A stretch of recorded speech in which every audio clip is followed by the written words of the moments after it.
Hola, en este módulo hablaremos acerca de los disbarismos. Estos son efectos mecánicos por cambios de presión. El organismo puede soportar cambios enormes de presión barométrica, mientras las presiones de las cavidades del cuerpo se igualen a las presiones del aire ambiente. La dificultad está cuando los gases en estas cavidades orgánicas no pueden escapar para igualar presiones corporales con las del ambiente. Esa expansión gaseosa del cuerpo se denomina disbarismo. El problema más frecuente en la aviación es la expansión y la contracción de los gases y se dividen en enfermedades por descompresión y barotraumas. Cuando tenemos problemas de gases, se expanden los gases en las cavidades orgánicas y si no se escapa aumenta la presión en la cavidad, produciendo dolor agudo, llegando a la incapacitación en vuelo, siendo un riesgo en la seguridad del mismo. Los problemas de gases atrapados están dados por la ley de Boyle. El volumen del gas va aumentando a medida que aumenta la altitud y disminuye la presión barométrica, produciendo consecuentemente en las cavidades huecas del organismo barotraumas si existe una patología previa. Llamamos cavidades huecas del organismo a los senos paranasales, el oído, la región dental, los pulmones y el sistema gastrointestinal. Encontramos entonces en primer lugar los barotraumas óticos. Para poder entenderlos mejor, los invito a que me acompañen con Diana Carolina Gutiérrez Monsalve, especialista en medicina aeroespacial, quien nos contará todo acerca de este órgano. Vamos.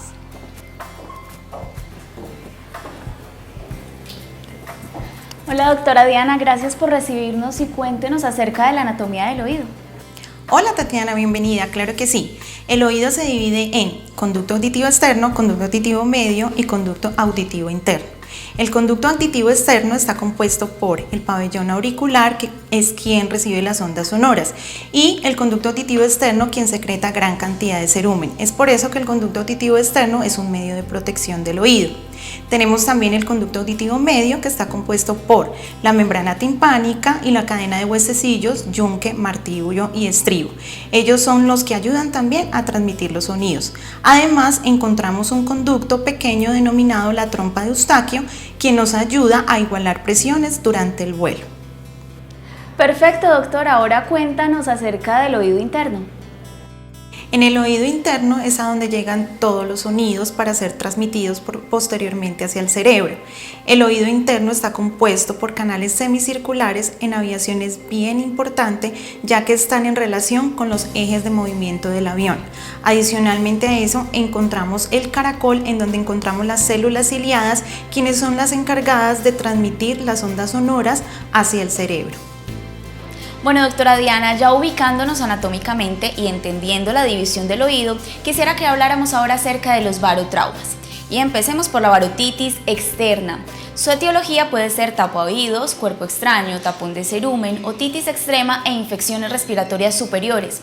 También sé que los síntomas suelen ser dolor agudo o sensación de oído tapado y que para su tratamiento se recomienda en ascenso el bostezo, masticar o tragar y mover la mandíbula. Y en descenso se debe también bostezar, masticar o tragar y no volar hasta que la causa sea establecida y resuelta. Además, se debe evitar volar con los estados gripales, otitis u otra infección respiratoria superior. ¿Pero qué otra barotitis existe? Tatiana, también tenemos la barotitis media. Esta se presenta cuando existen infecciones del tracto respiratorio superior, exacerbaciones de la rinitis alérgica, hipertrofia de cornetes, disfunción de la trompa de Eustaquio, así como barotraumas previos. Durante el descenso, los tripulantes y los pasajeros, dependiendo de la cantidad de presión interna ejercida durante el oído medio, se puede presentar sensación de taponamiento del oído medio, disconfort, tinitos, vértigo, náuseas y puede llegar hasta la ruptura de la membrana timpánica. ¿Qué debemos hacer durante vuelo? Realizar maniobras de valsalva simples, no vigorosas. ¿Qué debemos hacer para evitarlo? No volar con estados gripales ni patologías alérgicas exacerbadas o no controladas. Si llegamos a tener alguna de este tipo de patologías, debemos asistir a la consulta de medicina de aviación para controlarlo y manejarlo. Doctora Diana Carolina, por su parte la barotitis tardía ocurre después de vuelos con oxígeno a presión positiva.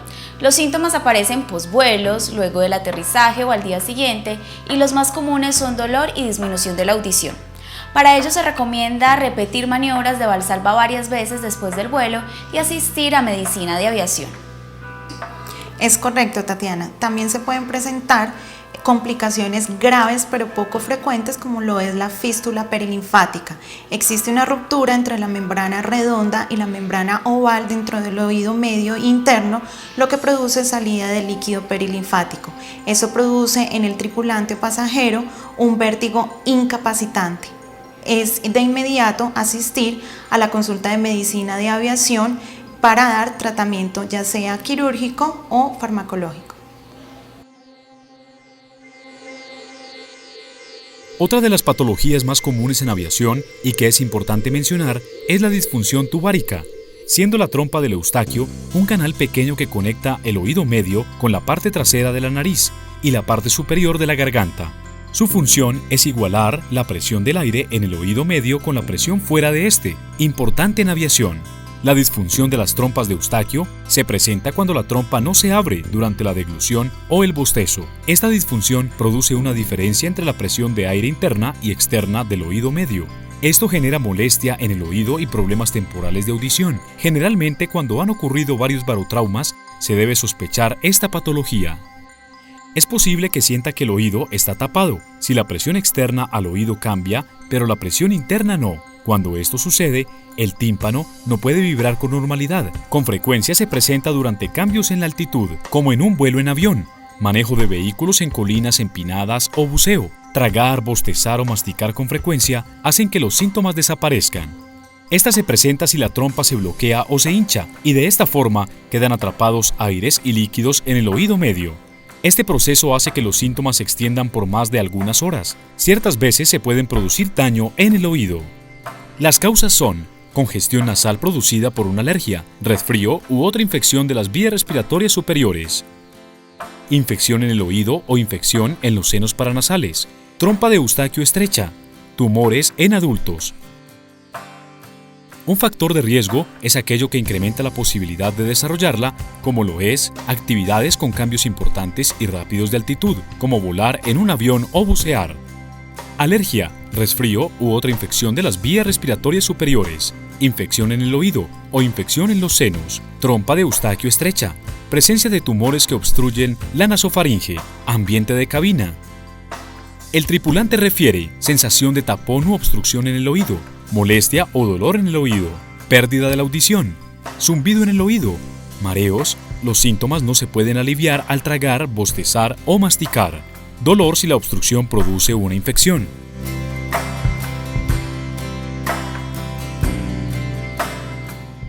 Para ayudar a reducir las probabilidades de presentar barotraumas a repetición, se debe evitar viajar en avión o hacer buceo si se tiene alergias o un resfrío.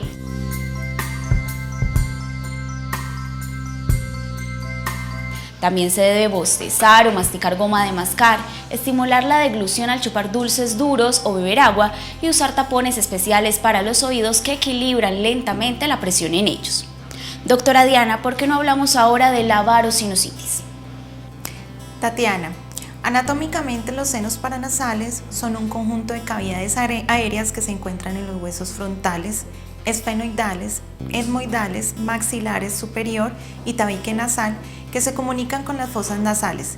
Estas cavidades son estructuras que influyen en la respiración, en la fonación, el calentamiento y la olfacción adecuados.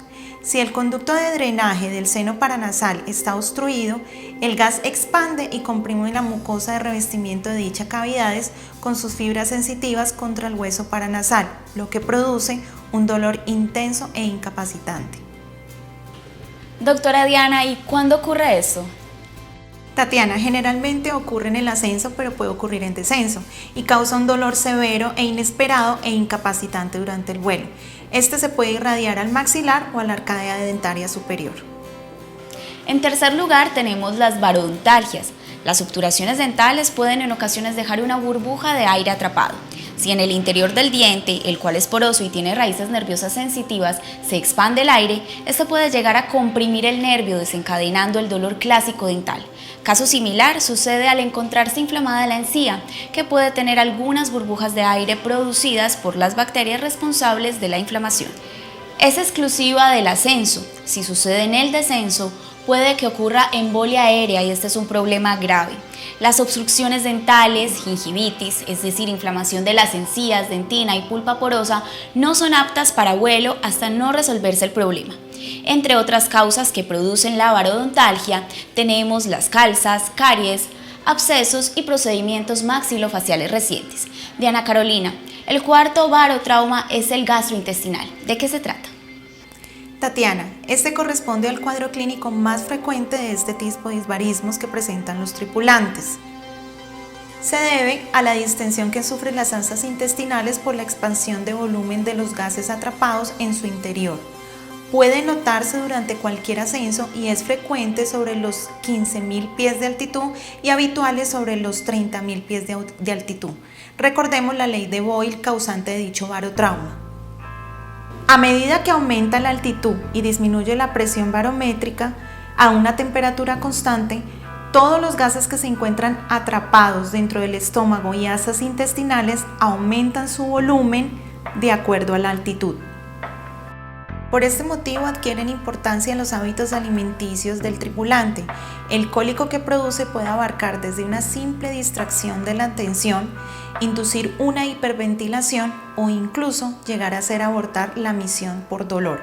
Aún más, si la distensión es más severa, puede incluso comprimir el diafragma, dificultando en cierta medida la respiración. Para el tracto gastrointestinal, el tratamiento a seguir es liberar los gases eructando o por flatos, masajear el área afectada y si el problema continúa, descender de inmediato. Además, se deben evitar alimentos flatulentos, irritantes específicos y la aerofagia, es decir, tragar aire, lo que sucede al masticar chicle, fumar o tragar a grandes sorbos. Asimismo, es evidente que cualquier inflamación intestinal previa al vuelo va a agravar esta condición. Doctora, ahora sabemos cómo prevenir este barotrauma y cómo actuar en caso de que se presente. Hablemos ahora del quinto barotrauma, el pulmonar. Así es, Tatiana, no debe olvidarse que el pulmón también es una cavidad llena de aire que se comunica con el exterior a través de la tráquea. Si se expande el pulmón, el exceso de volumen debe salir para equilibrar las presiones, lo cual sucede normalmente.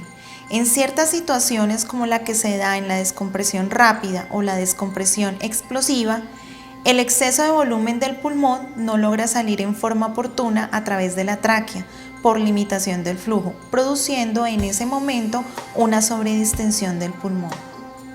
Doctora Diana, ¿y si esto sucede, qué consecuencias traería? Dentro de los síntomas del barotrauma pulmonar están mareos, cefalea, dolor torácico, pérdida de la conciencia, convulsiones, shock y dificultad respiratoria. Por eso no se debe contener la respiración en el ascenso y descender a una altitud segura, siendo esta 10.000 pies de altitud.